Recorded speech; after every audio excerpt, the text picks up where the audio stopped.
marié et ayant des enfants avec son époux fait venir sa mère dans son foyer, vivre avec elle. Il se passe que la maman sort maintenant avec le mari de sa fille. La maman quitte la maison du couple, va louer. Et là-bas, l'aventure continue avec le gendre. La maman tombe même enceinte. Que doit faire cette dame mariée? Qui te garde, il te nourrit de sa main. Oh, qui est notre Dieu, qui est. Merci Seigneur. Oh, qui est comme notre Dieu, qui est.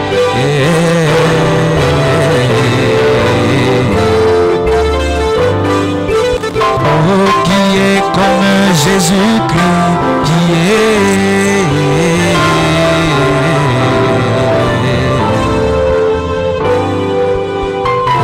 Qui est comme la parole, qui est.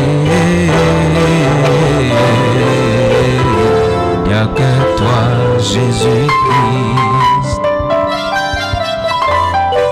Dieu notre Père Céleste,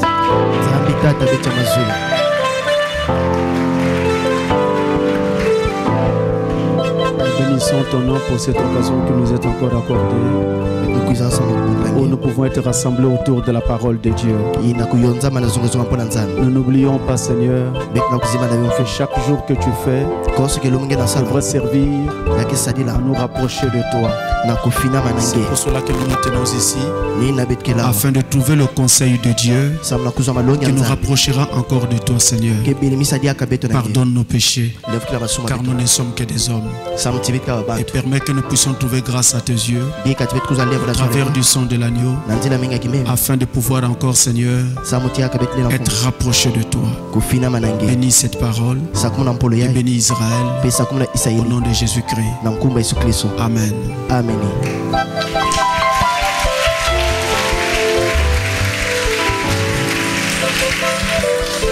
Je vous salue tous au nom du Seigneur Jésus-Christ.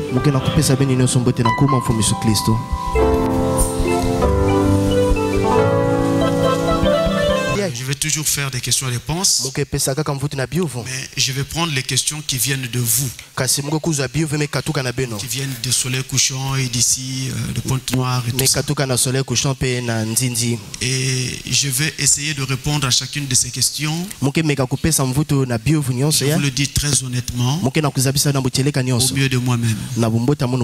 Là où je n'ai pas la réponse, j'aurai l'honnêteté et le courage de vous dire que je n'ai pas la réponse. Et ce que nous savons, c'est ce que nous vous dirons. Et je voudrais aussi ajouter que si jamais je disais quelque chose qui pouvait vous faire mal, je vous en prie d'avance, pardonnez-moi. Je n'ai pas l'intention de faire mal à qui que ce soit. Je vous parle de tout mon cœur. D'avance, pardonnez-moi. Et ne mettez pas dans les pensées des choses du genre il dit ceci ou cela en rapport avec. Je n'en ai pas besoin. De grâce, je vous en prie, prenez la parole pour la parole, afin que vous puissiez aller de l'avant. Quand on prend la parole en mettant des idées du genre, mais il dit ça parce que vous n'allez pas croître spirituellement. Je me fais comprendre. C'est pour l'intérêt commun que donc je dis cela, avec tout le cœur et tout le respect. Alors nous allons prendre la Bible au fur et à mesure que nous allons rentrer dans ces différentes questions. Et la prochaine fois, Dieu voulant, ça sera toujours question-réponse, mais je vais alors alterner. Je vais prendre question-réponse pour l'étranger afin que je puisse satisfaire tout le monde. Aujourd'hui, les questions-réponses locales. Et prochainement, ça sera pour l'étranger. Et après, parce que j'en ai vraiment beaucoup. Sinon, à la fin, je vais les perdre. Donc, nous prendrons la Bible au fur et à mesure que nous allons rentrer dans ces questions. Alors, voici donc la première question. Les gens saluent selon l'heure à laquelle ils envoient la question. Il y en a qui disent bonjour, bonsoir, shalom, etc. Shalom, pasteur. Je veux avoir un éclaircissement sur... Il y a deux questions dans sa question. Je vais avoir un éclaircissement sur, premièrement, 1 Corinthiens 15, versets 18 à 19. Alors on va nous mettre ce passage-là à l'écran. 1 Corinthiens chapitre 15, versets 18 à 19. C'est la première question sur laquelle on veut un éclaircissement. Alors nous ouvrons 1 Corinthiens chapitre 15 et nous allons du verset 18 au verset 19. Quand vous avez ouvert votre Bible à cette page, ne la fermez pas. Même après la lecture, ne la fermez pas. Juste un moment. Ne la fermez pas. Pour que ça nous aide à trouver la réponse dans la Bible même. Lisons d'abord les versets 18 et 19 de 1 Corinthiens 15. Là il est dit: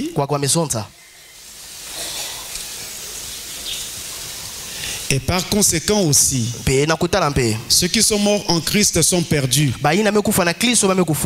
Si c'est dans cette vie seulement que nous espérons en Christ, nous sommes les plus malheureux de tous les hommes. Voilà la question. On veut un éclaircissement sur ce passage. Si l'on s'en tient au premier verset que nous venons de lire, le verset 18, où il est dit que ceux qui sont morts en Christ sont ou seraient perdus, il est facile de courir et d'aller raconter que c'est inutile de croire en Christ aujourd'hui, parce que ce serait sans lendemain. Et pourtant ce n'est pas ce que la Bible dit. Et d'ailleurs le second verset, le verset 19, explique ce que le 18 dit. Au verset 19 on dit: si c'est dans cette vie seulement que nous espérons en Christ, nous sommes les plus malheureux de tous les hommes. En d'autres termes, si l'espérance du Christ que nous portons en nous ne nous servira que le temps de la vie terrestre ici, alors nous sommes malheureux. Pourquoi serons-nous malheureux? Parce que nous nous serons privés de toutes choses, des joies du monde, pour ne rien recevoir à la fin, une fois que nous aurons quitté cette terre. Alors nous sommes malheureux. Il aurait fallu pour nous livrer à toutes les joies du monde, comme tout le reste des humains. Il aurait fallu que nous ne puissions pas nous imposer des privations pour mieux jouir de la vie. Vous voyez? Alors voici ce que dit le verset 17. C'est pourquoi je ne voulais pas que vous fermiez cette page. Alors nous commençons au verset 17 et nous redescendons jusqu'au verset 19. Écoutez bien. Il est dit: et si Christ n'est pas ressuscité, votre foi est vaine. Vous êtes encore dans vos péchés. Et par conséquent, aussi, ceux qui sont morts en Christ sont perdus. Si c'est dans cette vie seulement que nous espérons en Christ, nous sommes les plus malheureux de tous les hommes. Donc la base ou la pensée, c'est quoi? C'est que la Bible enseigne que Jésus-Christ est ressuscité. Et Satan et ses acolytes ni que Jésus soit ressuscité. Satan combat cette pensée. Et dit qu'il n'y a jamais eu de résurrection de Jésus. Et à l'époque de l'apôtre Paul, il y avait déjà des gens qui étaient gagnés par cette pensée. Alors Paul leur dit, mais si Christ n'est pas ressuscité, donc notre foi est vaine. Si Christ n'est pas ressuscité, alors tous ceux qui espèrent en lui maintenant sont perdus. Si Christ n'est pas ressuscité, alors nous espérons en lui seulement ici pendant que nous sommes sur la terre, et qu'il n'y a pas un ciel où aller. Voilà ce dont parle Paul. Mais je sais une chose, tout comme l'apôtre Paul lui-même, tous les véritables chrétiens croient que Jésus était mort et ressuscité. Est-ce que vous dites amen à cela? Moi j'y crois. Et je vous dis que le christianisme tout entier repose sur la mort, l'ensevelissement et la résurrection du Seigneur Jésus-Christ. Nous croyons que Jésus est ressuscité. Et c'est pourquoi nous espérons à une vie après cette vie. C'est pourquoi nous croyons en un ciel qui vient. Jésus est ressuscité. Si vous me posez la question, pasteur, comment sais-tu que Jésus est ressuscité? Eh bien je vous dirai, je sais que Jésus est ressuscité parce que j'ai fait l'expérience du baptême du Saint-Esprit. Je le connais, je l'ai reçu et je sais qu'il est ressuscité. Il vit dans mon cœur, il vit dans votre cœur. C'est comme ça que nous savons qu'il est ressuscité. Quand tu viendrais nous dire qu'il n'est pas ressuscité, mais tu viens en retard, parce que pendant que tu parles, moi j'entends sa voix dans mon cœur.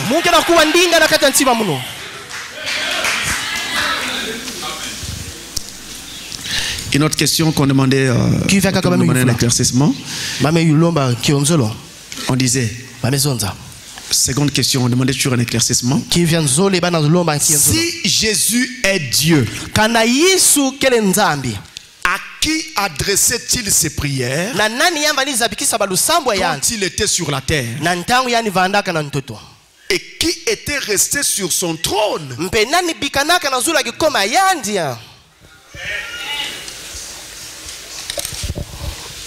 Ah oui, c'est vrai. Quand Jésus était sur la terre, il priait. Mais justement, on pose la question. S'il est réellement Dieu, alors il priait qui? Il adressait ses prières à qui? La question a toute sa place. Et finalement, qui était resté sur le trône? Nous n'allons pas faire beaucoup de bavardage. Nous allons dans la Bible. Parce que la Bible répond à la Bible. Jean chapitre 3, le verset 13. Notez bien ce passage. Et je voudrais vous dire, gardez-le pour la vie. Pas seulement pour ce culte, mais pour la vie. Gardez ce passage. Jean 3, verset 13. Il est dit. Vous y êtes? Le passage est là à l'écran. Et je le lis. Personne n'est monté au ciel, si ce n'est celui qui est descendu du ciel, le Fils de l'homme, qui est dans le ciel.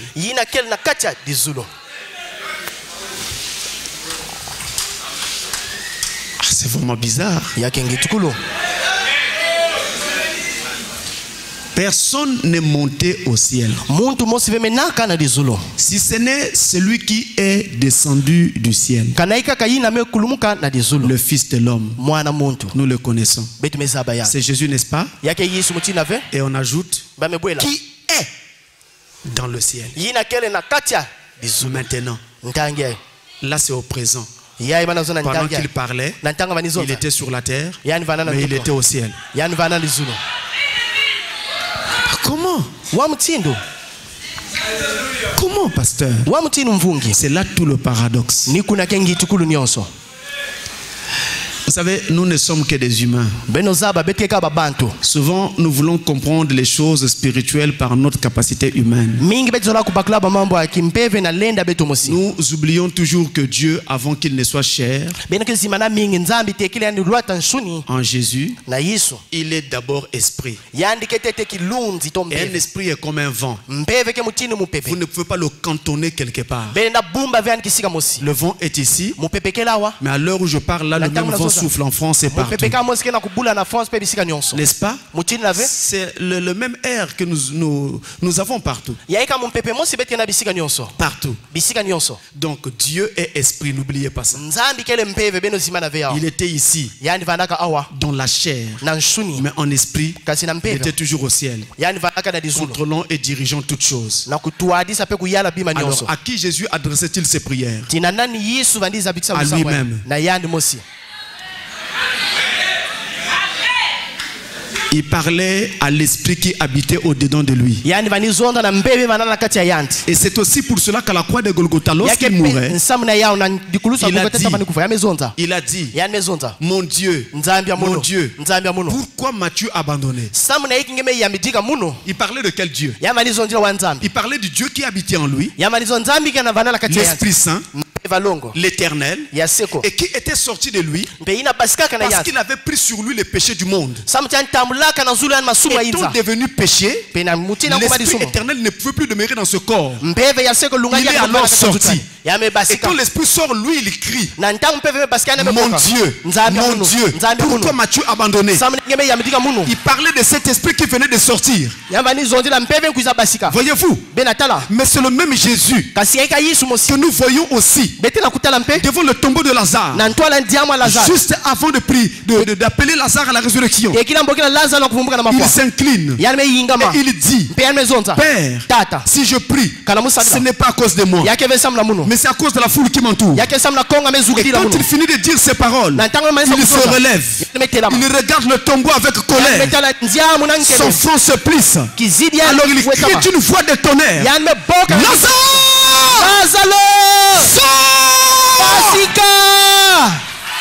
la voix est partie.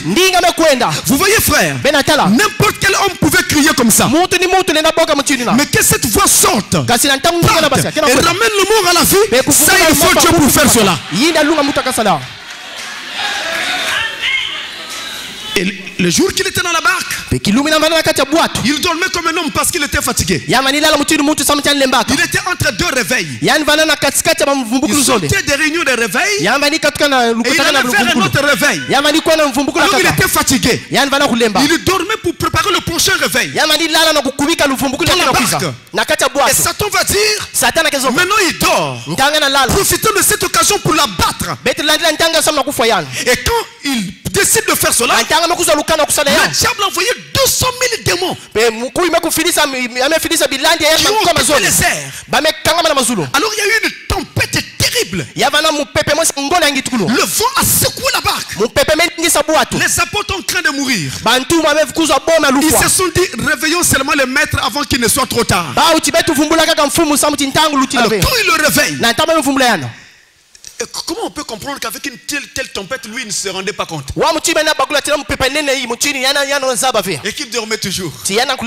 On le réveille. Quand on se réveille, il regarde la tempête. Et il voit ce que les apôtres ne voyaient pas. Il voit accroché à chaque atome de l'air des démons.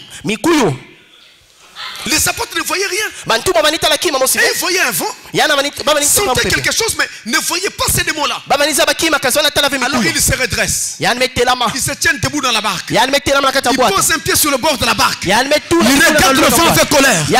Alors ils parlent.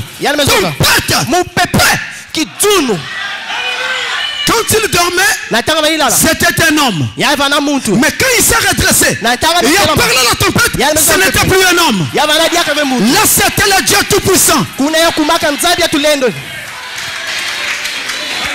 Mes frères, Jésus est Dieu. Moi je crois qu'il est Dieu. Moi je crois qu'il est le Dieu tout-puissant. Moi je crois qu'il est le Dieu suprême. Moi je crois qu'avant lui il n'y avait pas de Dieu. Après lui il n'y aura pas de Dieu. Moi je crois qu'il est le Dieu de frère Branham. Quelqu'un dit aussi Amen. Branham n'est pas Dieu. Branham n'est qu'un homme. Branham n'est qu'un serviteur. Mais le Dieu que nous adorons, le Dieu que nous élevons, c'est le Seigneur Jésus-Christ. Branham n'est plus là aujourd'hui. Si j'ai un problème, je vais invoquer Branham. Branham viens m'aider. Il n'y aura rien. Il y a quelques jours, un frère est venu me voir. Il y a quelques jours après, il souffrait de la hernie chronique. Nous avons prié. Terminé, j'ai oublié. Le dimanche surpassé, il vient me voir, dit pasteur, je voudrais rendre grâce à Dieu. Nous avons prié dernièrement pour la hernie. Maintenant là, je suis même allé à l'hôpital faire l'examen. L'hernie a disparu. J'ai dit frère, mais moi je ne me rappelle pas. Il dit, moi je ne me rappelle pas. Il dit pasteur, il y a quelques jours là tu as prié ici pour moi. Moi je ne me rappelle pas parce que je ne m'arrête pas à ça. J'ai reçu tellement de monde que je ne peux pas toujours me rappeler. Mais je voulais vous dire ceci. Si on avait appelé Branham, l'hernie serait encore là. Mais là, comme c'était Jésus, Jésus de Nazareth, l'hernie a disparu avec examen médical.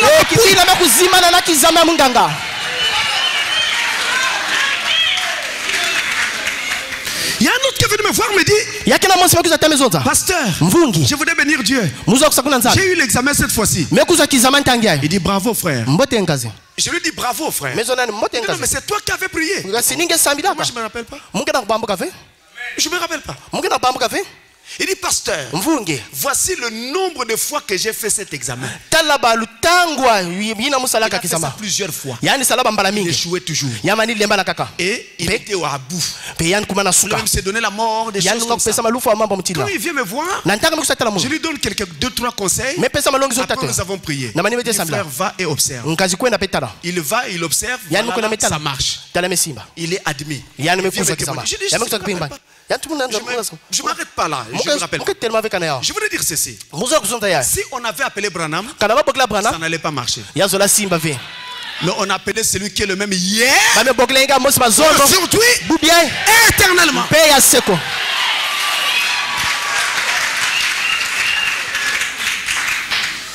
Donc, Jésus adressait ses prières. Alors, puisque vous avez posé cette question, maintenant moi je vous dis, et vous, à qui adressez-vous vos prières?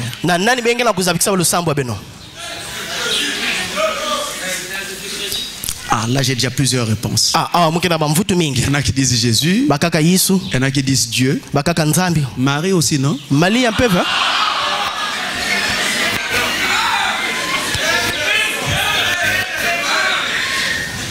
Bon, quand vous dites Dieu, vous avez raison. Quand vous dites Jésus, vous avez aussi raison. Tous les deux, vous avez tort. Quand vous dites Seigneur Jésus-Christ, vous avez raison. Vous avez toujours tort.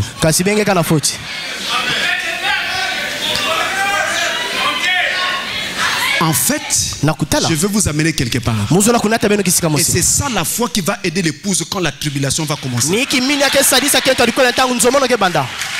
Parce que nous allons vivre les premiers jours. Je vous parle des choses vitales. Donc, quand vous priez, en fait, vous ne devez pas vous imaginer un Dieu quelque part qui est sous les nuages. Nous prions le Dieu qui habite en nous. C'est pourquoi j'ai dit Dieu, vous avez raison. Jésus, vous avez raison. Seigneur Jésus, vous avez raison. Mais allez plus loin. Le Seigneur Jésus qui habite en moi. Je parle à celui qui occupe mon cœur. Est-ce que vous comprenez ça? C'est ainsi que si vous êtes sur un bateau, si vous êtes dans un avion, où que vous soyez, mais il y a un problème pour lequel vous avez besoin de Jésus. Ne cherchez pas le pasteur. Ne cherchez pas le diacre. Dans l'avion là-bas, l'avion est en train de descendre. Ça va tomber. Tu vas dire non, attendez, descendez d'abord, je vais appeler le pasteur. Il faut maintenant appeler celui que le pasteur t'avait prêché. Mais il est où? Il n'est pas resté au temple. Il est dans ton cœur. Il est avec toi dans l'avion là où tu es. Lorsque l'apôtre Paul était dans un bateau, le bateau faisait naufrage. L'apôtre Paul a prié, demandant que les gens soient sauvés. L'ange du Seigneur lui est apparu. Et lui a dit, personne ici ne mourra. Même pas un cheveu de leur tête ne tombera. Alors Paul est allé devant eux. Il dit, mes frères, prenez courage. L'ange du Seigneur, dont je suis le serviteur, m'est apparu. Et il m'a dit que personne ne mourra. On n'était pas au temple. On n'était pas au tabernacle. On n'était pas au domicile d'un pasteur. Mais on était dans un bateau. Ayez foi dans le Dieu qui habite en vous. Si du moins vous croyez qu'il est en vous. Quand je prie, je regarde mon cœur. Je parle au Dieu qui habite dans mon cœur. C'est ça la vraie prière. Et c'est aussi l'une des raisons pour lesquelles on demande toujours à ce que pendant la prière, qu'on ne soit pas distrait. Parce que vous devez surveiller votre cœur au moment où vous êtes en train de prier. Alors, une autre question. Ici on me dit bonsoir pasteur. Je ne comprends pas ces deux versets. Ecclésiaste 10 verset 19, Habakkuk 2 verset 15. Alors nous allons prendre ces deux versets d'abord. Ecclésiaste 10 le verset 19, Habakkuk 2 le verset 15. Nous allons commencer par Ecclésiaste.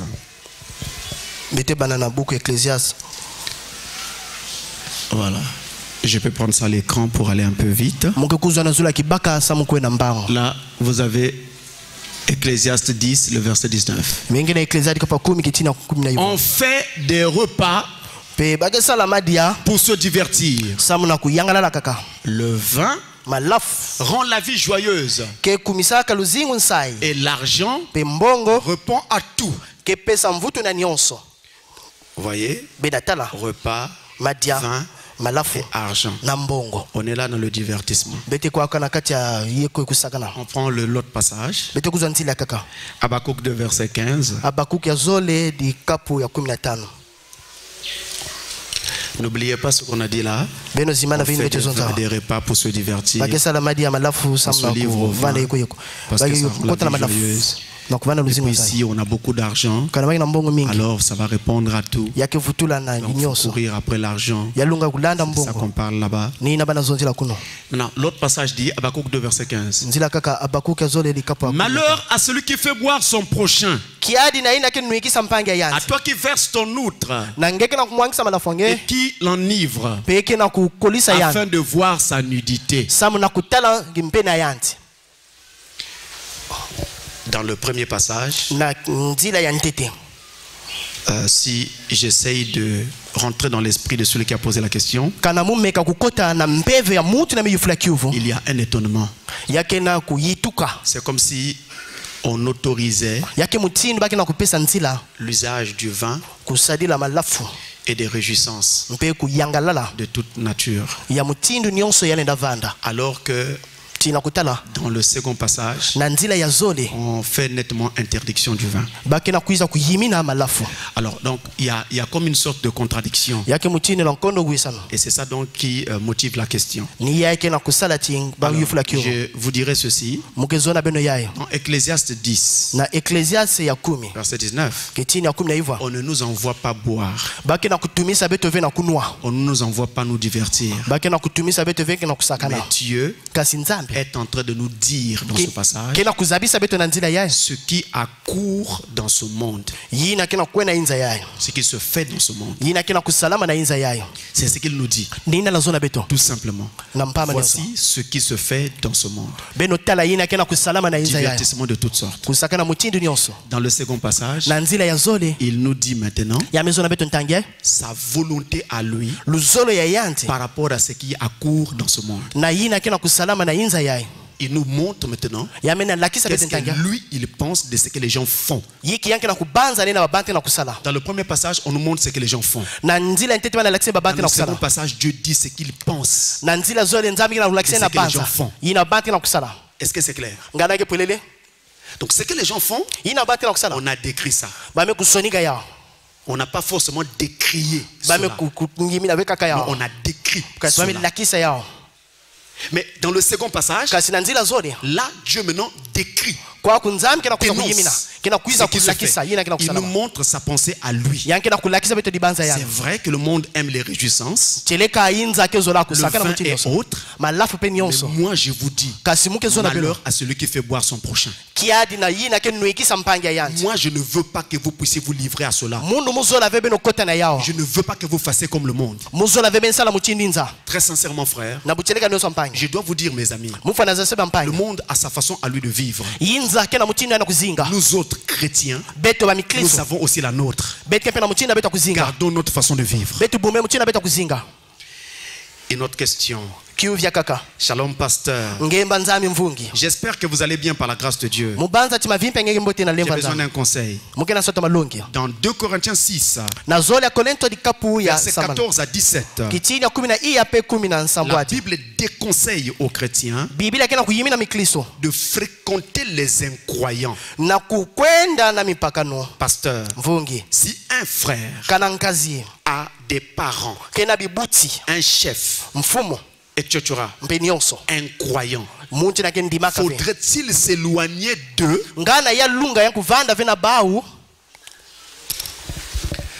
Si vous devez vous éloigner des incroyants, de façon naturelle, charnelle comme on l'entend ici, eh bien, vous n'aurez plus de parents. Parce que tous nos parents ne sont pas convertis. Vous n'aurez plus d'amis. Tous vos amis ne croient pas aux 7 tonnerres. Vous ne pourrez même plus travailler quelque part. La plupart de nos entreprises sont, vous le savez. Donc, on ne peut pas comprendre cela de cette façon. Voici ce qu'il faudrait comprendre. Ephésiens 5, verset 11. Ephésiens 5, le verset 11.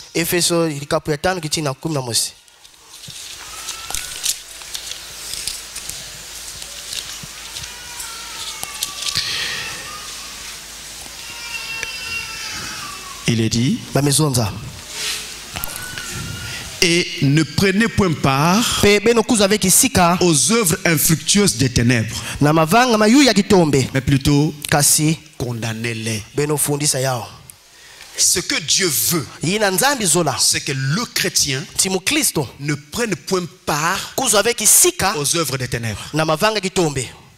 Si je suis avec un ami païen, un chef païen, un parent païen, mais nous sommes ensemble dans le cadre de la relation qui nous lie,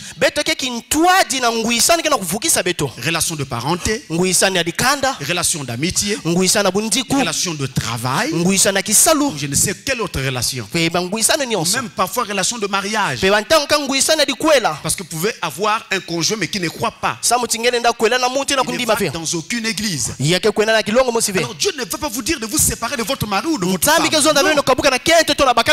Dieu ne vous dit pas de ne plus écouter votre chef. Dieu ne vous dit pas de ne plus côtoyer votre chef. Puisque dans les couloirs de l'entreprise, vous devez vous coudoyer. Vous serez toujours ensemble. Donc la chose que Dieu dit, c'est que quand vous êtes avec eux, vous êtes avec eux dans le cadre de la relation qui vous lie. Mais chaque fois qu'ils essaieront de vous amener à faire quelque chose que la parole condamne, ne l'acceptez pas. C'est tout ce qu'on vous demande.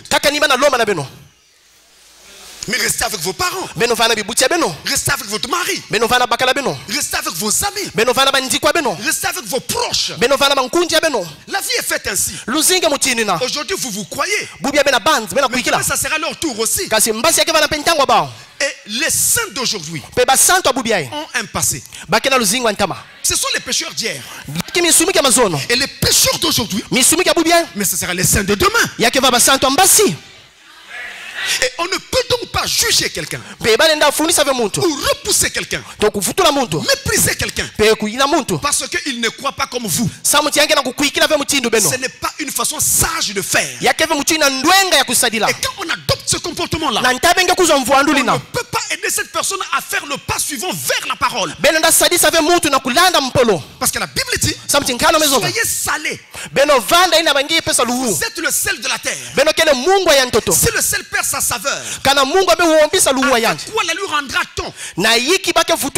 Parce que vous êtes le sel de la terre. Le sel doit produire de la soif. En faisant quoi? En produisant une vie douce, gentille, dans l'entente avec les autres, pour pousser les autres à se dire, mais d'où est-ce qu'ils trouvent la force d'agir comme ils agissent là? Le Dieu doit être le vrai Dieu. Laisse-moi aller voir.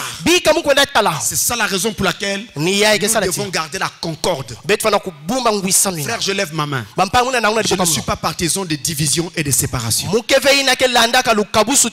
La concorde est plus importante.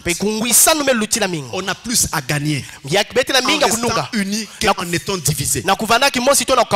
Souvent, Satan nous amène à penser que se séparer c'est la meilleure solution. Eh bien c'est toujours le diable. Parce qu'à la fin de la route, nous devons nous retrouver au ciel. N'est-ce pas? Et au ciel aussi on sera divisé. C'est pourquoi même si maintenant on ne s'entend pas sur un point, laissons ça entre les mains de Dieu et avançons. C'est la meilleure façon de faire. Et notre question, Shalom, shalom, il me dit shalom. Comment savoir si quelqu'un a le Saint-Esprit? Comment savoir que quelqu'un a le Saint-Esprit? Une question très profonde. Alors, voici ce que je voulais vous dire point par point. D'abord, voici ce que c'est que le Saint-Esprit. Ésaïe 11, versets 1 à 2. C'est assez bizarre, je parle du Saint-Esprit et je repars dans l'Ancien Testament. Ésaïe 11, versets 1 à 2. Il est dit, puis un rameau sortira du tronc d'Isaïe et un rejeton naîtra de ses racines. Alors suivez le verset 2. L'Esprit de l'Éternel reposera sur lui. Esprit de sagesse et d'intelligence. Esprit de conseil et de force. Esprit de connaissance et de crainte de l'Éternel. On nous a décrit le Saint-Esprit. D'abord, c'est l'esprit de l'Éternel. Le tronc qui sort d'Isaïe dont on parle ici, c'est Jésus. Et regardez, on parle d'Isaïe. Isaïe était le père de David. Et par les descendances, Jésus est venu de cette lignée-là. Donc c'est Jésus. Et on dit l'esprit de l'Éternel. C'est ça le Saint-Esprit. Le mot saint placé à côté de esprit n'est qu'un qualificatif qui indique la nature de cet esprit. Et dans la Bible on dit parfois saint, esprit saint. Donc ne vous emmerdez pas. Même si on inverse, le saint n'est qu'un qualificatif indiquant la nature de cet esprit. Donc il s'agit de l'esprit de l'Éternel. Et cet esprit-là, quand il vient en vous, il apporte la sagesse, il apporte l'intelligence, il apporte la force de s'élever au-dessus du péché. Il apporte toutes ces choses. C'est l'esprit de l'Éternel. Autrement dit, le Saint-Esprit, c'est Dieu lui-même sous une forme spirituelle venant habiter votre cœur. Et quand il habite en vous, on dit que Dieu habite votre cœur. Vous avez reçu l'esprit de Jésus. Ça c'est le Saint-Esprit. Et quand il vient, il va donc apporter sagesse et intelligence. La sagesse pour comprendre la volonté de Dieu. L'intelligence pour marcher selon cette volonté. Il donnera aussi la force. De sorte que quand vous devenez un peu faible, lui, il est là pour vous relever. Au-dessus du péché. Parce que c'est contre ces choses que nous luttons, le péché. C'est pas contre les frères ou les sœurs. Ça c'est le Saint-Esprit. C'est l'esprit de l'Éternel venant habiter en vous. C'est Dieu lui-même sous une forme spirituelle. Ensuite, comment faire pour le recevoir? Acte 5 verset 32. Acte 5 verset 32. Regardez. Il nous est dit,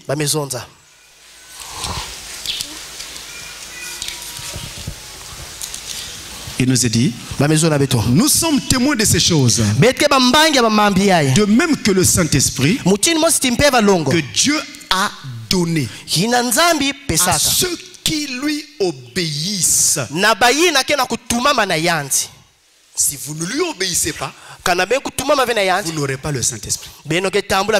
Si vous lui obéissez, vous aurez le Saint-Esprit. Si vous avez le Saint-Esprit, vous obéissez à Dieu. Et donc, l'obéissance totale à toute la parole vous donne le droit de recevoir le signe, le Saint-Esprit. Et quand je parle de l'obéissance totale,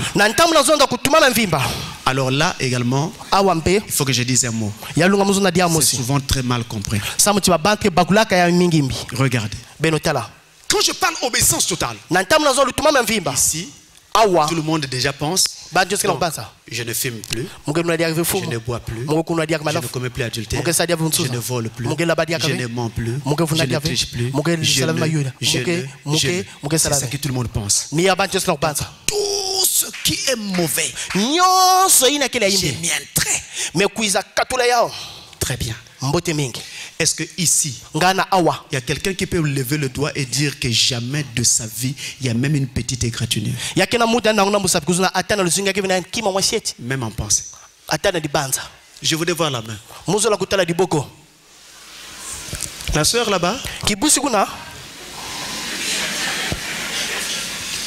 Je veux voir la main de quelqu'un qui dit non, moi, tel que vous voyez la liste de la vallée.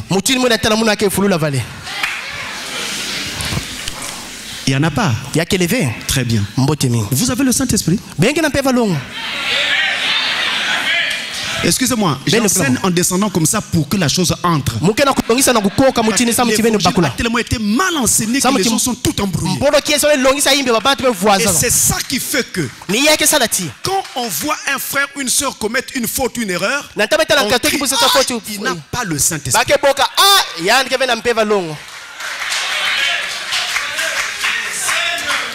Or, l'obéissance totale ici se passe au niveau du cœur. La disposition de votre cœur. C'est-à-dire qu'il peut arriver que une erreur se manifeste dans votre vie. Ou bien une pression vous fait faire quelque chose de mal. Une pression vous fait faire quelque chose de mal. Pasteur, comment? Frère Branham avait un problème d'impôt. Et ça faisait beaucoup d'argent à payer. On l'a câblé de partout, des coups de fil, des coups de fil. Un jour, il est dans la maison. Le téléphone sonne. Il faut le numéro. Ce sont les gens qui réclamaient les impôts. Sort. Il dit à sa femme, dis-leur que je ne suis pas là. Sort. William Branham. Meda prend le téléphone. Allô? Allô? Mon mari n'est pas là. Rappelez après. Elle a d'abord fait ce que son mari lui avait dit. Fini. Branham rentre. Et la soeur lui demande, Billy, est-ce que c'était nécessaire? Elle n'a pas dit, toi, tu comment? Une vraie femme ne fait pas ça. Non. Et c'est comme ça que parfois vous faites fuir même vos propres maris par ce genre de comportement. C'est pas ça la nature. Elle a seulement dit Billy, est-ce que c'était nécessaire? Fabraham dit quoi? Elle répète, est-ce que tu penses que c'était nécessaire? Mais tu parles de quoi? Mais tu m'as demandé de dire aux gens que tu n'étais pas là. Tu n'étais pas là? Quand toi tu répondais, j'étais dehors. Vous voyez, non? Vous voyez, ça c'est frère Branham. Après, la soeur lui dit, oui c'est vrai, tu étais dehors quand je répondais. Mais tu étais à l'intérieur quand le téléphone a sonné. Il dit, ah Meda, tu as raison. Pardonne-moi de t'avoir poussé à mentir. Il a demandé pardon à Meda. Fini. Il est allé voir le juge qu'il appelait. Il dit au juge, avant que nous ne puissions traiter, il y a quelque chose à mettre en ordre. Quoi? Quand vous avez appelé, j'ai même amené ma maison à mentir. J'étais présent. Je suis sorti en disant à ma femme, je n'étais pas là. Pardonnez-moi. Le juge s'arrête. Le juge dit, Branham, si tout le monde ici aux États-Unis était comme vous,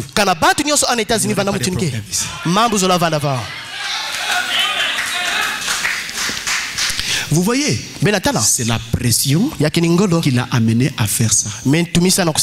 La pression.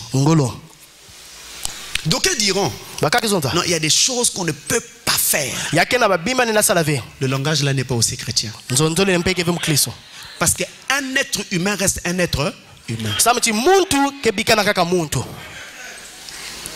Maintenant voici la disposition de cœur de frère Branham a fait que comme il voulait servir le Seigneur, et son cœur entier c'était servir Dieu. Malgré la pression qui lui a fait faire l'erreur, mais quand son erreur lui a été montrée ici, il a demandé pardon.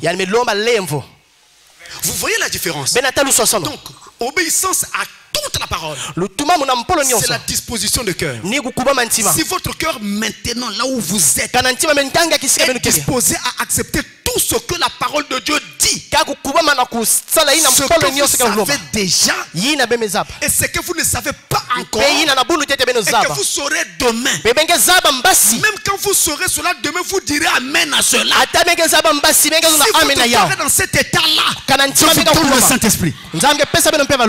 Parce que notez bien que au fur et à mesure que nous avançons, nous grandissons. Donc au moment où vous croyez, vous ne connaissez pas encore toutes les exigences de Dieu. Vous ne savez pas tout. Vous allez apprendre en grandissant. Donc comment vous allez obéir à tout à l'instant là, puisque vous ne savez pas tout? Comment vous ferez? Donc il s'agit de la disposition disposition de cœur. Est-ce que c'est clair?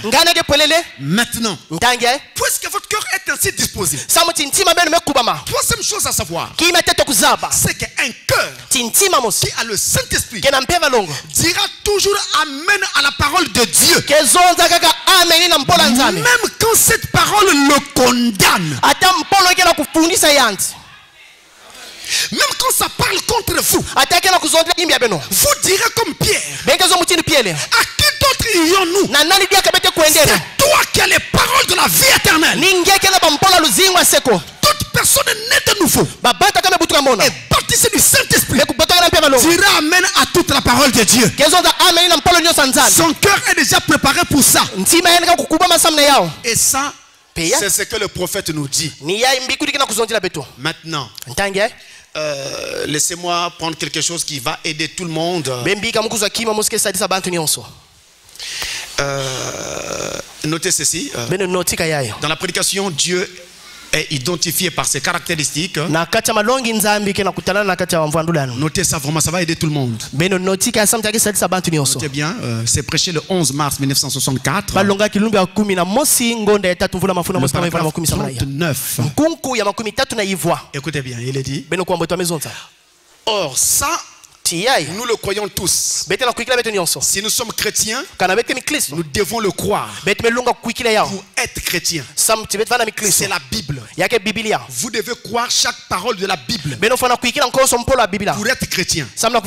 Bon, parce que si le Saint-Esprit est ici à l'intérieur, il ponctuera chaque parole et chaque promesse d'un Amen. Ça, quand le Saint-Esprit est en vous. Autre chose. Maintenant, pour vous expliquer tout ce que je venais d'expliquer ici, parole. Écoutez, dans la prédication, c'est pas une prédication, c'est juste une entrevue que Frobana avait eue avec une sœur. C'est entrevue avec la sœur Brust. C'est très court, hein? Ça à peine quelques paragraphes. Entrevue avec la sœur Brust. Très important et très révélateur. Écoutez ça. C'est le 5 juillet 1964. Alors, 1964, jusqu'à 4. Ça n'a que 4, ça n'a que 5 ou 6 paragraphes comme ça. C'était juste un entretien. Mais c'était enregistré. Écoutez. La sœur était malade, très souffrante. Alors, faut me parle avec elle. Suivez. Avant que je vous visite à l'hôpital, je priais constamment que Dieu ne permettrait pas que vous mouriez. Parce que vous êtes une valeur pour l'église. Je m'arrête un instant là. C'est une sœur. Et William Branham dit, c'est une valeur pour l'église. Oui. Je voudrais vous dire, chacun d'entre vous, tel que vous êtes une valeur pour cette église. Je ne dis pas ça pour vous flatter. Je vous explique. Mais je redis d'abord, chacun d'entre vous, même celui ou celle à qui je n'ai jamais serré la main, vous êtes une valeur pour cette église. Est-ce que vous me croyez? Je vais vous expliquer. C'est comme dans une armée. Si vous perdez un soldat, ça vous fait une force de moins. Si vous en perdez un autre, ça vous fait encore une force de moins. Finalement, plus vous avez de force en moins, alors moins vous êtes fort. Vous comprenez cela? Votre force à vous, ce n'est pas votre argent. Votre force à vous, c'est votre prière. Quand vous priez pour l'église, quand vous priez pour le pasteur, vous êtes alors la force qui soutient ce tabernacle. Et par votre prière, le diable ne passera pas. Alors si le diable passe ou bien crée la zizanie parmi nous, c'est que vous savez arrêter de prier. Ça veut donc dire que maintenant vous devez reprendre à prier. Est-ce que je peux entendre un amen à présent? Vous êtes une valeur pour l'église. Et dans tous les cas, si votre église tient debout, eh bien, vous en tirez les bénéfices. Chaque fois que vous viendrez, vous aurez la parole de Dieu pour votre âme. Mais c'est le contraire. Qu'est-ce que vous gagnez? Rien du tout. Il dit, vous êtes une valeur pour l'église. Maintenant, je vous connais. Je sais que vous irez très bien. Sœur Bress, je crois cela avec tout mon cœur. La sœur Bress dit, c'est une entrevue. La sœur Bress dit, frère Branham, plus que tout, je veux l'expérience que j'ai été scellé dans le Saint-Esprit. Si Dieu le révélera à votre cœur. Frère Branham, dis-moi, est-ce que j'ai le Saint-Esprit? Est-ce que Dieu peut te le révéler? Branham continue. Je crois de tout mon cœur que vous êtes une réelle croyante née de nouveau. Sœur Bress, comment cet esprit pourrait, quand vous tombez malade, vous êtes abattu et vous êtes une personne nerveuse? La sœur Bress dit oui. Et vous recevez des choses dans votre esprit. C'est ça qu'on appelle les batailles de l'esprit. Où Satan vient vous attaquer, vous vous dites vous n'êtes pas, vous êtes. Et vous recevez des choses dans votre esprit, ça arrive à tout le monde. Vous voyez, petite chose insignifiante. Cela continue simplement à grandir des deux côtés. Vous aurez quelqu'un sur votre cœur pour qui vous voulez prier. Levez-vous et priez pour eux. Vous ne pouvez pas vous reposer jusqu'à ce que vous puissiez atteindre cette personne pour qui vous priez. C'est vous. Vous prenez de l'autre, alors prenez-le de l'autre côté. Satan peut-être pourrait présenter quelque chose que vous, et pas de cette manière. Voyez, vous êtes une nature et Dieu travaille. Satan travaille. Alors quand Satan essaie de vous faire croire que vous n'êtes pas, voyez, vous continuez à construire cela. Peut-être que cela pourrait. Voyez, ne regardez pas à vous-même. Sœur Bress, rappelez-vous, je vais prier pour vous. Je ne suis pas digne de cela. Je pense que ce que je ferais si Jésus-Christ se tenait ici maintenant, eh bien, que ferait-il s'il se tenait ici? Il poserait ses mains sur vous. Et avec cette grande foi, vous seriez rétablis. Bien, maintenant, je pense, bien, je suis un pécheur. Je ne suis pas lui. Je ne suis pas Jésus. Mais je viens le présenter. Vous devez vous en rappeler. Je suis un pécheur. Et devant Dieu, je ne suis pas un pécheur. Est-ce que vous entendez ça? Il dit, je suis un pécheur. Et devant Dieu, je ne suis pas un pécheur. Ni vous non plus. Nous avons un sacrifice de sang placé là. Dieu ne nous voit même pas. Il entend notre voix. Mais il voit le sang de Christ. C'est cela, vous voyez. Il voit le sang de son propre fils. C'est notre voix. Le sang de Christ. Et c'est Christ qui parle par nous à Dieu. C'est ainsi que nous ne sommes plus des pécheurs. Nous sommes chrétiens. Je crois que vous êtes une femme chrétienne authentique. Vous croyez aussi ça? Moi je n'ai pas connu Sœur Bress, mais je crois ça. Parce que Frère Branham le dit. Mais suivons la lecture, continuons. Je me rappelle de la chose. Sœur Bress coupe Frère Branham. Elle dit, la Sœur Bress dit, je fais tant d'erreurs et j'échoue tant de fois. Vous entendez ça? Frère Branham continue. Il répond à son interjection. Il dit, c'est pourquoi Christ devait mourir, afin que vos erreurs ne vous soient pas comptées. Vous voyez, il a pris vos erreurs. Votre désir dans votre cœur est de le servir. La Sœur Bress dit oui. D'accord. C'est pourquoi il est mort, afin que vous puissiez le servir. Voyez, vos erreurs ne sont pas regardées, ne vous sont pas attribué. Il est votre propitiation. Voyez, il est votre offrande de péché. Vos péchés ne sont pas connus. Vous n'êtes pas une pécheresse devant Dieu.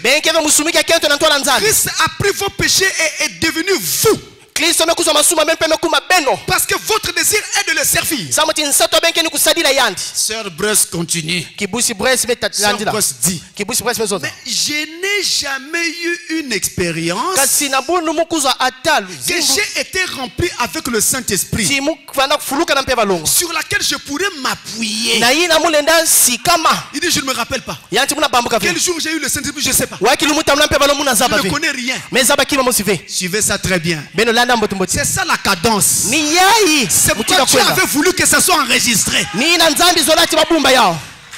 William Branham dit, d'accord. D'accord. Remarquez cela. Ordinairement, un être humain est né dans le péché, formé dans l'iniquité, venu au monde disant des mensonges. C'est la nature d'un être humain. La sœur Bress dit oui. C'était votre nature. Elle a changé une fois.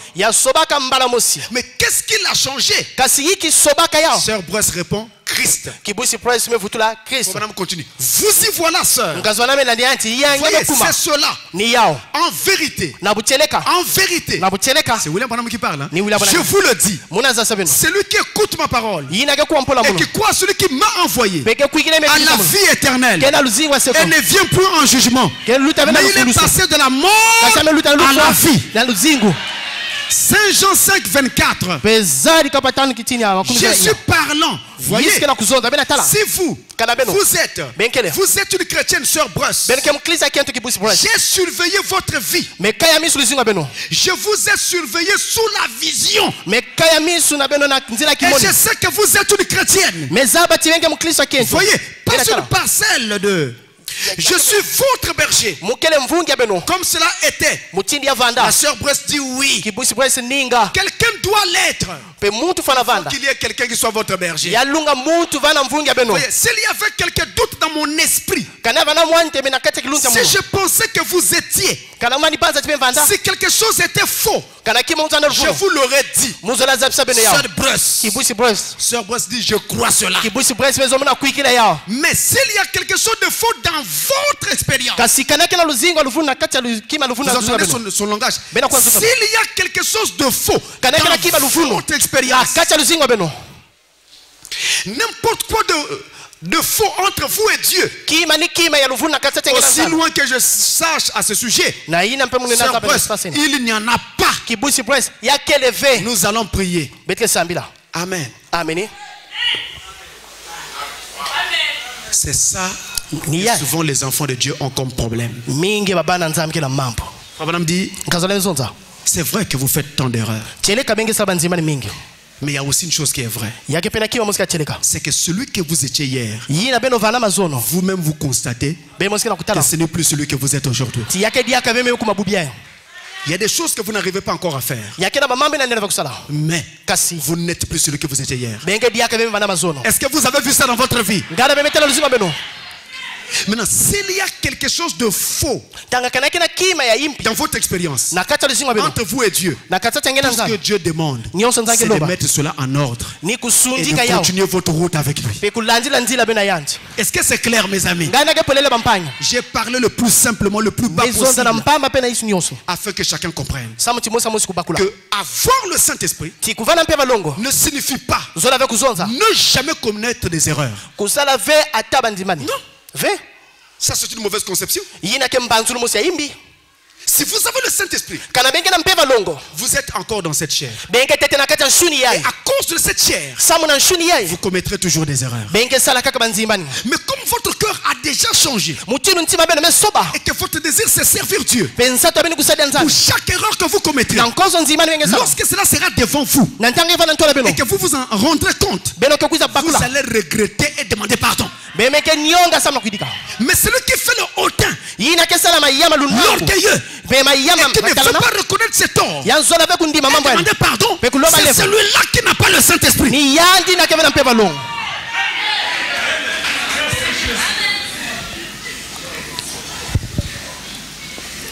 Voilà la vérité, mes amis. Et tout ce que je viens de vous dire, je lève ma main. Je viens de vous le dire au nom du Seigneur. Et devant Dieu. Quand nous serons de l'autre côté, vous verrez vous-même si j'ai dit la vérité ou pas. Et vous verrez vous-même si j'ai triché avec ça ou pas. C'est ça la lumière.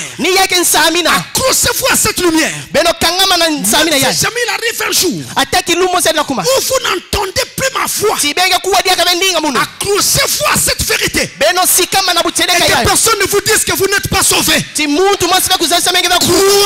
que vous êtes sauvé.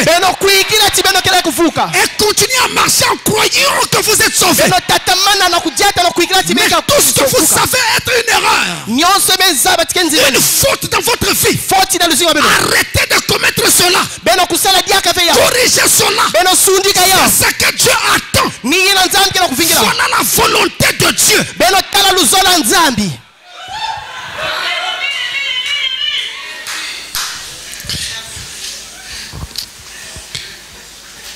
Et notre question. Bonsoir pasteur. Là il dit bonsoir. Bonsoir pasteur Francis. J'avais suivi votre prédication sur mariage et divorce. Et cela m'a fait peur. Oh, j'ai eu des échos partout. Des États-Unis, de France, de partout, sur cet enseignement. Si vous promettez le mariage à une fille et qu'elle accepte, vous allez à l'étranger pour des études. Vous appelez et écrivez de temps en temps. À votre retour, vous trouvez du travail et vous voulez mettre votre vie en ordre avec Christ. Vous cherchez la fille. À votre grande surprise, elle est déjà dans un foyer, mère de 2 enfants. Que doit-on faire? Que doit-on faire? La femme que vous avez aimée n'a pas supporté d'attendre. Elle s'est mariée avec quelqu'un d'autre. Vous arrivez, elle a déjà 2 enfants. Même si elle n'a pas d'enfants, mais elle est déjà mariée par quelqu'un d'autre. Elle est dans un foyer. Qu'est-ce que vous devez faire? Vous voulez tenter une aventure? Mais vous ne deviez même pas poser cette question. Donc vous voulez aller enlever la femme là dans la maison là et la faire fuir par exemple au Mali. Non. Même si vous avez aimé cette femme, comme elle est déjà mariée, vous n'avez plus rien à faire. Nous vous présentons nos condoléances.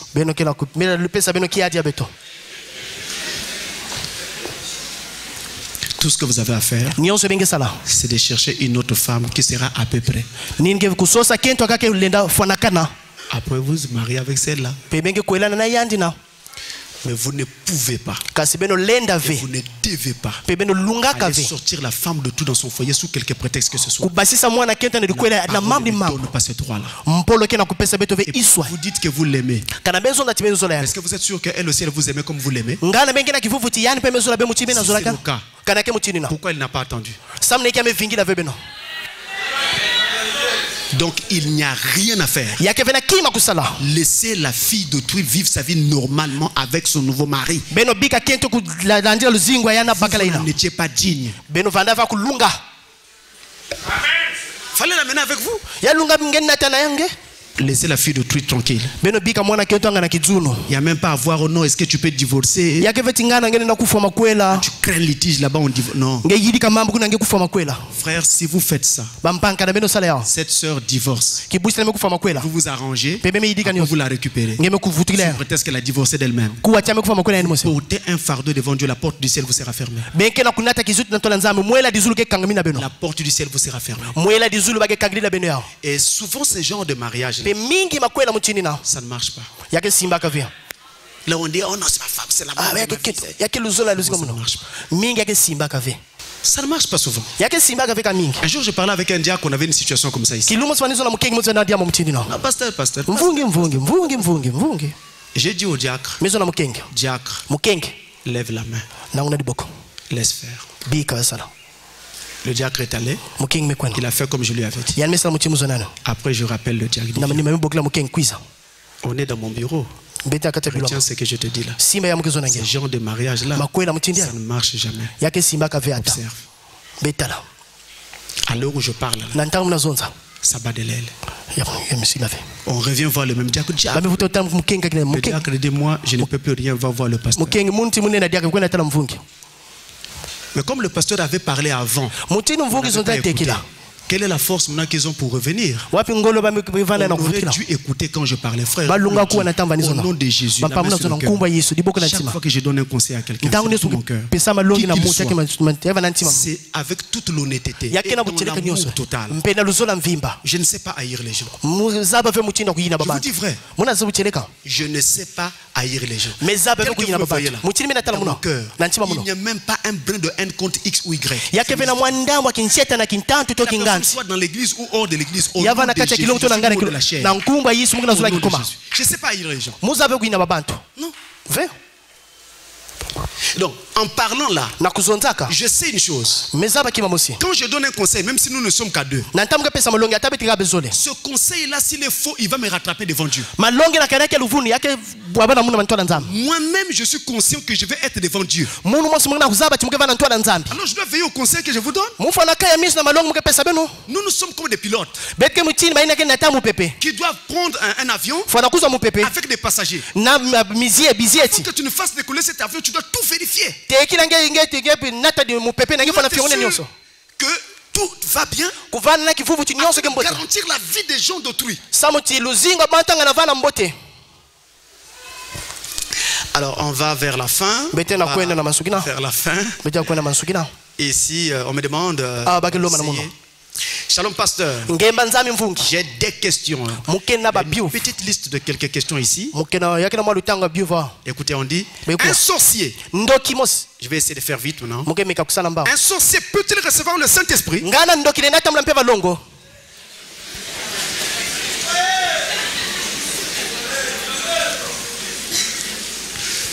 J'ai entendu une réponse, on dirait là. Vous avez dit? Vous avez dit non. Donc vous connaissez quelqu'un qui est sorcier qui jusque-là n'a pas encore eu le Saint-Esprit?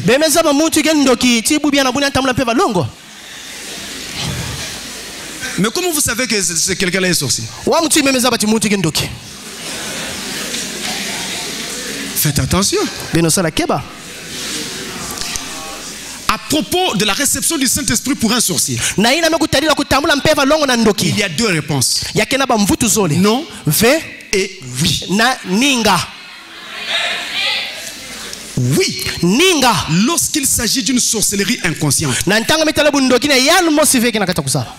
C'est-à-dire quelqu'un qui est manipulé, on l'utilise à son insu. Donc le sorcier porte son corps, son visage. Et quand il va ensorceler, c'est toi qu'on voit. Et parfois il se cache dans ton ventre. C'est comme ça, non, il y a toujours un truc qui se promène dans mon ventre. Et alors, là vous êtes inconscient.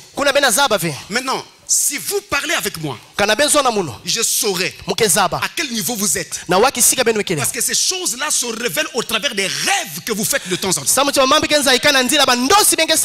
J'ai travaillé sur ça, ça fait des années, je connais. Donc, quand vous allez seulement parler, je saurai que là, il s'agit d'une sorcellerie inconsciente. Et là, ce n'est pas une sorcellerie inconsciente. Là, c'est la sorcellerie vraie de vrai. C'est-à-dire que là, vous êtes une chevrotine 00. Pour ce genre de cas-là, où c'est vraiment la sorcellerie, je peux vous dire humblement, il n'y aura pas le Saint-Esprit.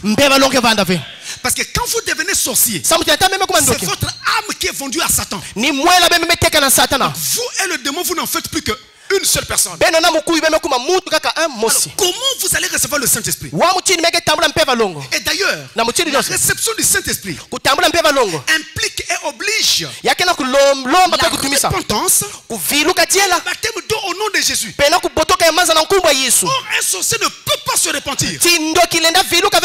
Vous avez déjà vu un sorcier, un vrai sorcier, venir frapper à votre porte pour dire: je suis venu vous voir. Votre cousin qui était mort là, c'est moi qui l'avais bouffé. Vous avez déjà vu ça? Ça n'existe pas.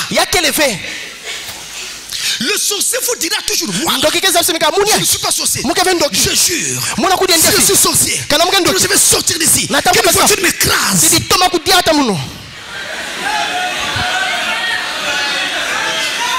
Nous avons vu tout ça. Il vous dit ça. Alors vous dites: moi ça va, comme il a juré devant Dieu, on il entre aussi, aucune voiture ne l'écrase. Mais c'est un sorcier. Ils sont maîtres dans ce genre de langage. Faut pas blaguer. Mais il y en a d'autres qui sont en passe d'être initiés.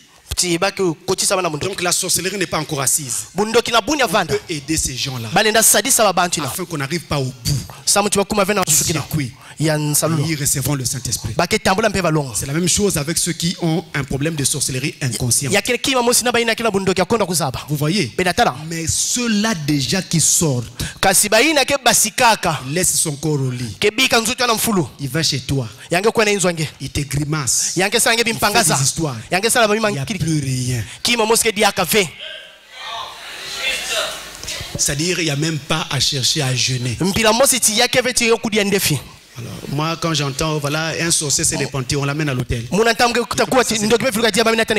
dans le quartier, on a sorcelé les jeunes filles. On sort à 2h du matin. C'est un montage. Un sorcier vrai ne peut pas faire un spectacle. D'ailleurs, tous leurs jeux-là, on connaît un peu. Comment ça se passe? Je peux passer quelque part. Si tu es sorcier, je saurais. Mais je suis seulement en train de passer. Mais je saurais. Les jeux-là, ça. C'est pas pour rien que Dieu nous a fait marcher pendant toutes ces années derrière la chair en train de prêcher l'évangile. Dans la ville de Wando. Quand je suis dans la ville de Wando, demandez ceux qui connaissent Wando, ils vont vous parler d'un groupe qu'on appelle Banzimba. C'est ça, hein? Ces gens-là, ils vous font disparaître. Vous disparaissez. On ne vous voit plus. Vous vous retrouvez dans une forêt, je ne sais pas, très loin, vous êtes perdu. En général, on ne vous verra plus jamais. Quand par grâce, on peut vous revoir, le jour que vous sortez de la forêt, et vous ne parlez plus. Quand on vous pose des questions, vous ne parlez plus. Un jour, je suis à la maison, une brebis arrive. Pasteur, je t'amène quelqu'un, il a besoin de l'évangile. Quand le frère parle, moi je reçois autre chose. Je suis resté calme. Il dit: frère, c'est bien. Elle est où la personne? Non, elle a dit on prend rendez-vous et puis il vient. Dis à la personne de venir. Ok, pasteur, enthousiasme. Après il veut partir, il s'arrête. Il dit: pasteur, on dirait que tu n'es pas content. Il dit: non, je t'ai dit de dire à la personne de venir. Il dit: mais je vois comme si tu n'es pas content. Je ne pouvais pas lui dire, c'était entre moi et Dieu. Donc parti appeler la personne. La personne arrive. Réception dans mon bureau. Dans le bureau, on n'est qu'à deux. C'est dangereux pour les pasteurs. On n'est qu'à deux dans le bureau. Écoutez ce qu'il vient m'amener comme requête. Écoutez bien. Vous allez voir si vraiment ça, c'est des choses qu'on peut amener à un pasteur. Il dit pasteur, et dans quelle ville au Wando, il dit pasteur, moi j'ai perdu une maison. Ma maison était à tel endroit, mais là j'ai perdu ça. Je ne vois même plus cette maison-là.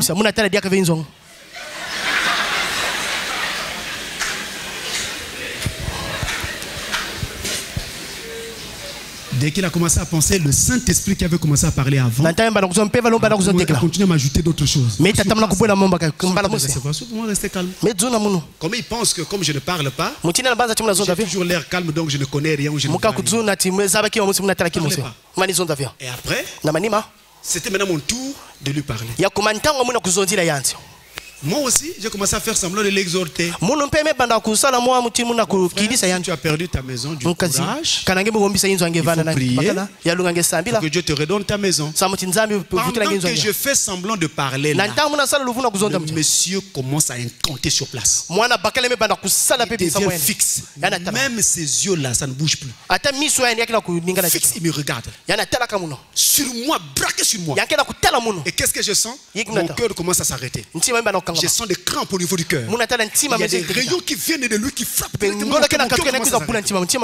dit, oh Dieu, mon ami là est rentré. Maintenant moi aussi je rentre.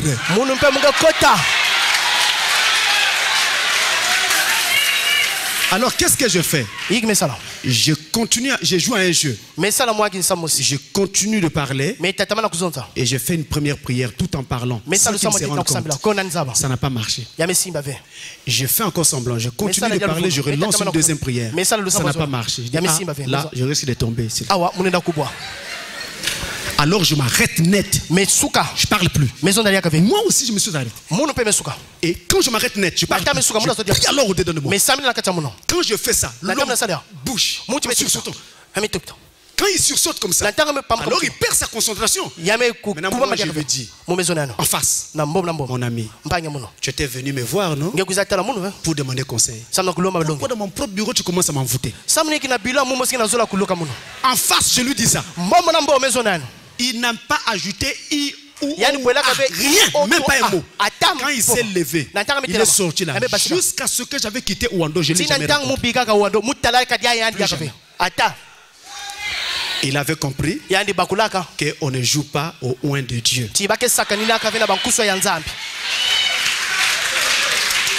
Donc c'est un chemin que nous avons fait, mes amis. Souvent nous avons toujours l'air calme. Et parfois les gens pensent non, ils peuvent se permettre tout.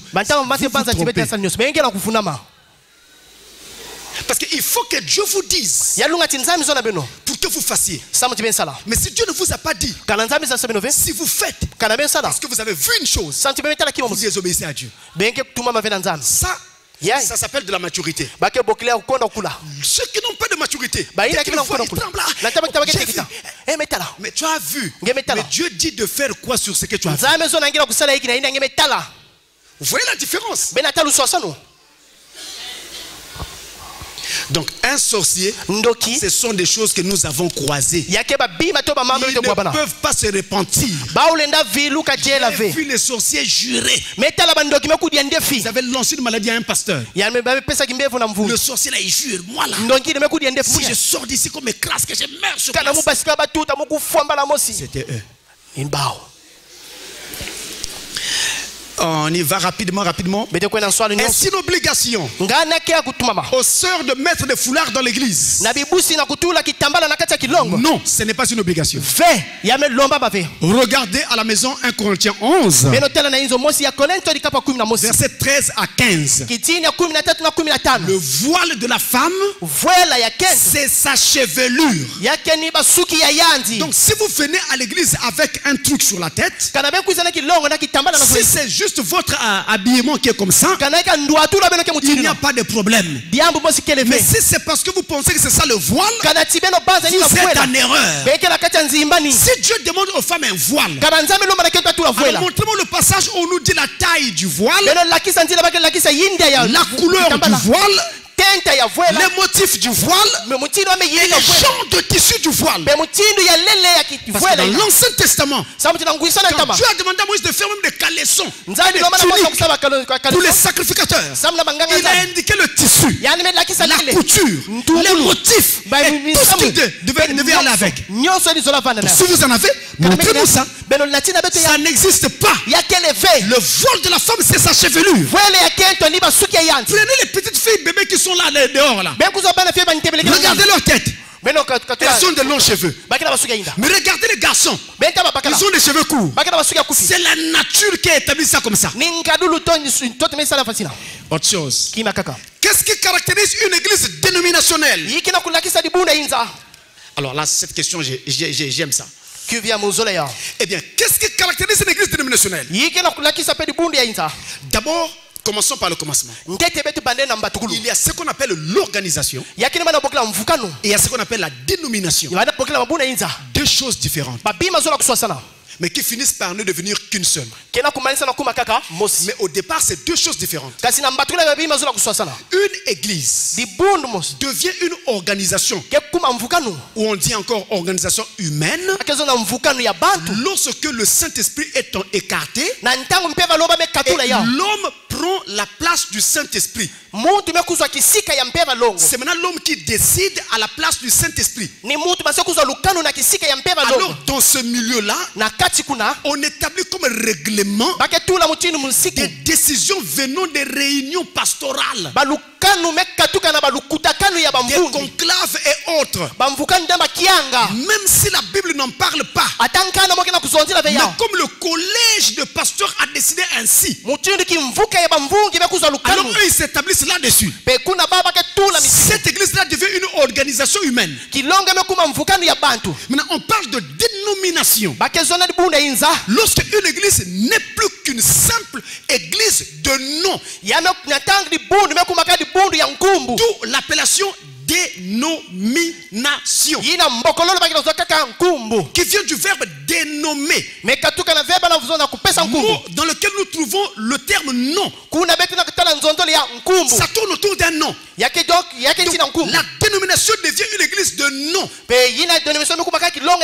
On peut aussi dire une église formaliste, qui ne fait qu'entretenir des formes religieuses, mais dont la flamme a disparu. Alors tenez mes amis, à la différence de l'organisation, la dénomination elle écarte la parole, et c'est elle qui décide, pas la parole. Et vous entendrez alors des gens vous dire, Dieu est dans l'église, au lieu de dire Dieu est dans sa parole. Là c'est la dénomination. Pourquoi nous ne sommes pas une dénomination? Parce que nous reposons sur la parole. Au fur et à mesure que nous avançons, si la parole de Dieu nous dit que telle pratique est une erreur, nous corrigeons et nous nous rangeons derrière la parole. C'est pourquoi nous ne sommes pas une dénomination. La dénomination rejette la parole. La dénomination prend la place de la parole. L'organisation prend la place du Saint-Esprit. Et l'organisation, c'est justement le nicolaïsme dans la Bible. L'esprit qui tend à diviser les laïcs pour pouvoir dominer et diriger directement. C'est ainsi que dans certains milieux, on a pris un homme, on est établi à la tête. Et on dit que tout le monde doit regarder vers cet homme-là. Et pourtant vous savez vous-même que tous les hommes sont des mortels. Et ils sont des pécheurs. On ne peut pas rentrer au ciel par un homme. Il n'y a que par Jésus que nous allons rentrer au ciel. Donc nous n'avons pas le droit de nous plier devant des hommes. Et vous savez vous-même, je n'en dis pas long, il y a des milieux religieux où quand vous entrez, vous devez vous incliner devant le supérieur et baiser sa main ou sa bague. Ce n'est pas dans la parole de Dieu. Il y a d'autres milieux où quand le responsable arrive dans un pays, peu importe lequel, l'autel, il faut d'abord s'incliner et baiser le sol. Je ne connais qu'un seul animal qui mange la poussière tous les jours de sa vie. Parce que c'était une malédiction de Dieu. Le serpent, désormais tu ramperas et tu mangeras la poussière tous les jours de ta vie. Mais si le responsable fait ça, est-ce que là nous ne sommes pas en face du serpent ancien? Moi je ne sais pas. Je ne fais que relever ce qui se passe. Et les cellules se rendent compte de la vérité. Je rends gloire à Dieu pour Malachie 4. S'il n'était pas venu, nous n'aurions pas su ces choses. Béni soit Dieu pour Malachie 4.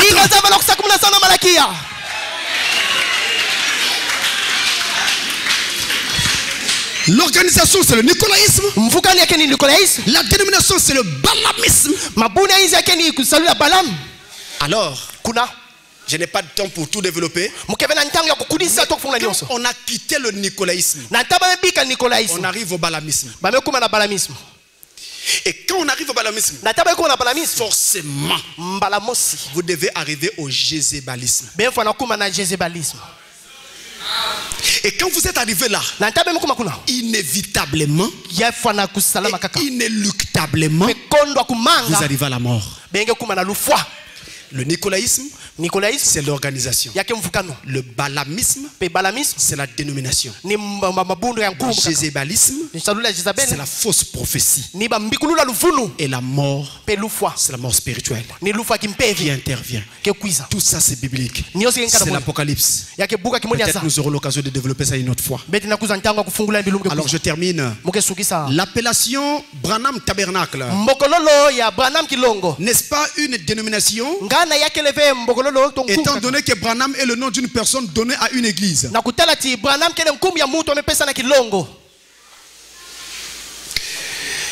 Eh bien, écoutez-moi bien. Et on dit, est-ce que Branham Tabernacle n'est pas une dénomination? Parce que Branham Tabernacle, Branham c'est le nom de quelqu'un. D'abord, une dénomination, c'est un système religieux qui prend la place de la. Donc dans ce milieu-là, la parole n'a plus cours. On parle, mais en se basant sur ce que les conciles et les autres ont dit. Même quand la parole ne le dit pas, on laisse la femme diriger. Par exemple, alors qu'un Timothée 2 parle contre, là, ça devient une dénomination. On parle de dénomination quand vous quittez la parole. Oh, Branham Tabernacle n'a pas quitté la parole.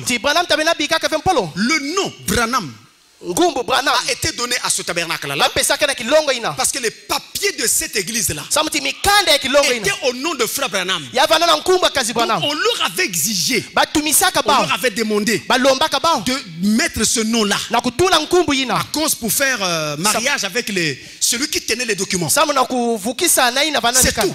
Et d'ailleurs, William Branham dit que lorsqu'il devait finir avec parce qu'il avait une dette, lorsqu'il finissait avec ça, il devait s'arranger à enlever ce nom-là pour qu'on puisse mettre n'importe quel nom. Maintenant, après, les frères n'ont pas voulu. Ils ont voulu que ça reste comme ça. Et il y a un autre aspect. Chez les blancs, ils marient et identifient l'œuvre qui se fait au nom de la personne par qui cette œuvre se fait. C'est pourquoi vous arriverez à Londres et vous verrez la chapelle de Charles de Spurgeon. De Spurgeon. Pourquoi? Parce qu'il avait fait une chapelle, il conduisait une œuvre. Eh bien, on peut donner ce nom-là, Wesley Chapel, ainsi de suite, par rapport au fait que c'était lui qui conduisait. Mais ce n'était pas lui qui était adoré. Tout comme nous n'adorons pas Branham, et tout comme tous nos tabernacles ne s'appellent pas Branham. Mais nos tabernacles portent en général des titres de Jésus. Tout comme soleil couchant, c'est un titre de Jésus. Dans la Bible, c'est Zacharie 14:7. Vers le soir, la lumière paraîtra. C'est ça dont on parle. Une église qui n'approuve pas le ministère de Frère Branham peut-elle envoyer des armes au ciel? Oui. Si elle enseigne toute la parole. C'est clair? Maintenant, est-ce qu'ils ont les 7 tonnerres pour enseigner toute la parole? Dernière question. Il faut que je m'arrête ici, je crois. Ou peut-être l'avant-dernière. Est-ce normal pour un couple marié de se doucher ensemble?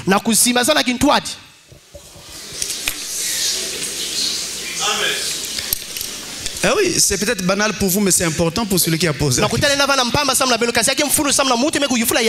Oui, c'est normal. Il n'y a pas de péché. C'est pas vous qui dites ici 1 plus 1 égale 1. Maintenant, si les 1 là, ils sont là, il n'y a pas de problème. Il n'y a pas de problème. C'est en ordre. Mais ne le faites pas en public. Mais c'est en ordre. Vous êtes chez vous, dans votre salle de bain. Il n'y a pas de problème. N'est-ce pas? Alors je crois que je peux m'arrêter là pour aujourd'hui. Et je crois que Dieu nous aidera.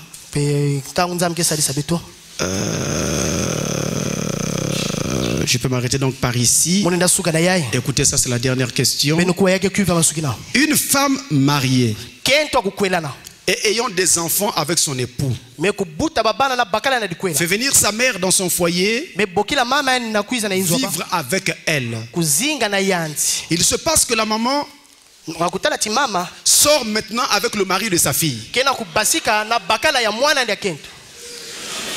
L'affaire est connue de tous. La maman quitte la maison du couple, va louer, et là-bas l'aventure continue avec le gendre. La maman tombe même enceinte. Que doit faire cette dame mariée?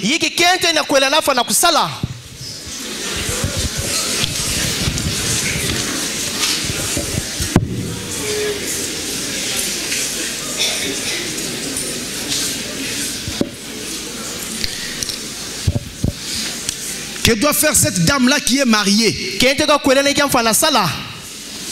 Écoutez-moi bien. Moi, je n'entre pas dans les sentiments. Je suis pasteur. Et je dis ceci. 1. La dame mariée là, elle doit rester dans son foyer avec son mari. 2. Cette dame mariée doit prier pour son mari et prier pour sa mère afin qu'il change cette vie là. 3. Cette dame mariée doit garder l'amour et la concorde vis-à-vis de son mari et de sa mère, comme s'il n'y avait rien.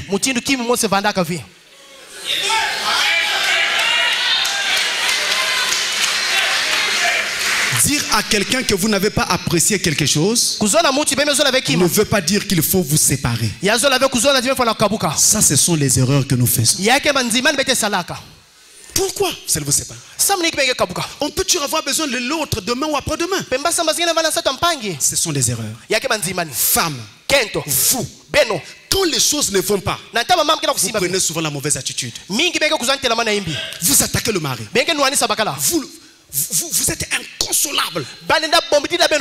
Et chez vous, c'est l'impossible pardon. C'est une mauvaise voie. Parce que vous finirez par perdre ce mariage. Et quand vous perdez ce mariage, vous verrez que cet homme-là ira se marier avec quelqu'un d'autre. Il continuera sa vie. Oh, ce que vous ne voulez pas, c'est le désordre qu'il y a eu. Donc il faut faire la part des choses. Entre votre foyer et le désordre, sauvez votre foyer. Écartez le désordre. Mais ne perdez pas votre foyer. Je me fais comprendre. Dites à votre mari que vous n'êtes pas d'accord. Dites à votre mère que vous n'êtes pas d'accord. Vous le leur dites. Montrez votre mécontentement. Mais gardez la cohésion. Gardez l'amour. Et pardonnez. Et priez priez pour eux. Afin que Dieu les aide à sortir de cette sale vie. Mais si tu ne pries pas, tu restes dans ton côté en train de les juger. Vivez mal. Vous êtes ceci. Vous êtes cela. Tu parles, non? Mais après, ça change quoi? Finalement, l'homme se dit, comme elle sait déjà ce que je fais. Bon, de toute façon, elle sait. Hein? Je continue. Et ça continue sans arrêt. Vous devez montrer à votre mari qu'il n'y a pas une femme au monde qui peut l'aimer comme vous l'aimez. C'est très difficile. Mais c'est ça la seule solution. Autrement, vous arriverez au divorce. Et vous arriverez à la perte de votre foyer. Vous pourrez tout dire. Parce qu'il a fait. Parce qu'il avait fait. Parce que. Mais vous avez manqué de sagesse. Ce que vous vouliez, c'était quoi? N'était-ce pas garder votre mari pour vous? Mais vous avez mal joué le jeu. Ce n'était pas ce qu'il fallait faire. Donc n'oubliez pas ça. Un jour un monsieur est venu me voir. Il me dit, pasteur, moi j'ai une femme. Chaque fois qu'on a un petit problème, elle prit ses bagages. Elle est partie. Chaque fois problème, elle fait ses affaires. Pour revenir, je dois aller chez ses parents, mettre à genoux, pleurer. Après leur revient. Elle a fait ça au moins 14 fois. La 14e fois, quand elle est partie comme ça, en racontant beaucoup de choses, il a injurié le mari, il a injurié tout le monde. Tout le monde est injurié, mais dans le même sac. Vous êtes ceci, il parle. Frère, la femme est partie. Le monsieur là, je bénis Dieu pour lui. Parce que vu ce qu'il était, il pouvait tuer cette femme. Il pouvait tuer cette femme. Mais il a gardé sa position. Alors, la femme est partie. Lui maintenant, il vient me voir. Il dit, pasteur, voilà mon problème. Maintenant, je fais quoi, pasteur? Vous savez ce que je lui ai dit? Je lui ai dit, va prendre une autre femme. Je suis du haut de la chair. Hein? Je dis, laisse cette femme-là. À prendre une autre. Je dis, pasteur, justement, j'ai déjà une autre femme maintenant qui est avec moi.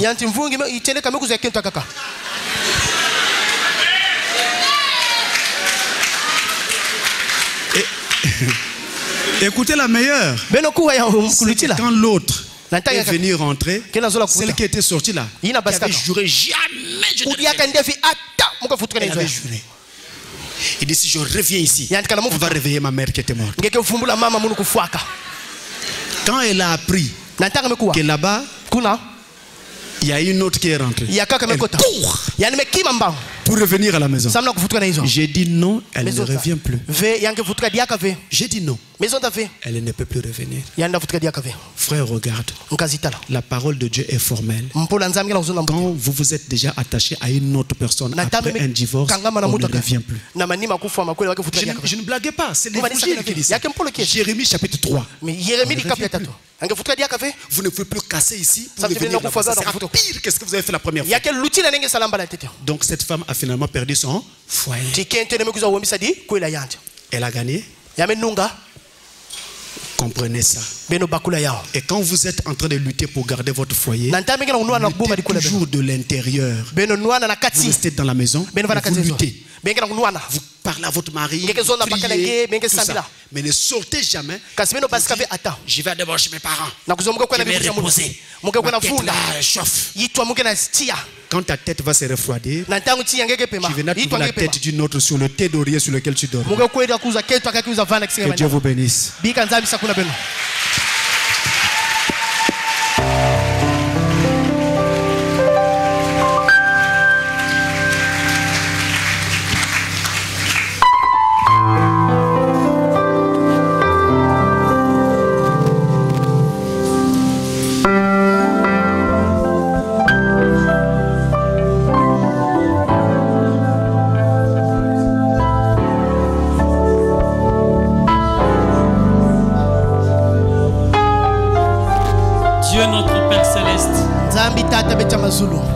Nous voulons te dire merci ce matin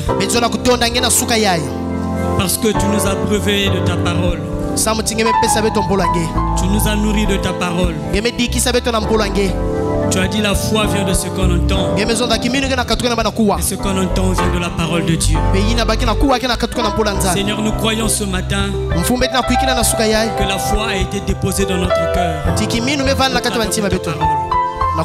Nous croyons, Seigneur, ce matin, nous avons été positionnés. Car c'est le but de ces questions et réponses. Le positionnement. Avoir une position dans ta parole. Ne pas être un chrétien ballotté. Mais connaître ce que l'on est. Merci au Dieu Tout-Puissant pour tout ce que tu as fait. Tu as parlé du Saint-Esprit, au Dieu. Et ce matin, Père, certainement il y a des cœurs qui sont en train de languir au Dieu Tout-Puissant, désirant que tu les baptises de ton Esprit Saint, de ton Esprit de vie, Seigneur.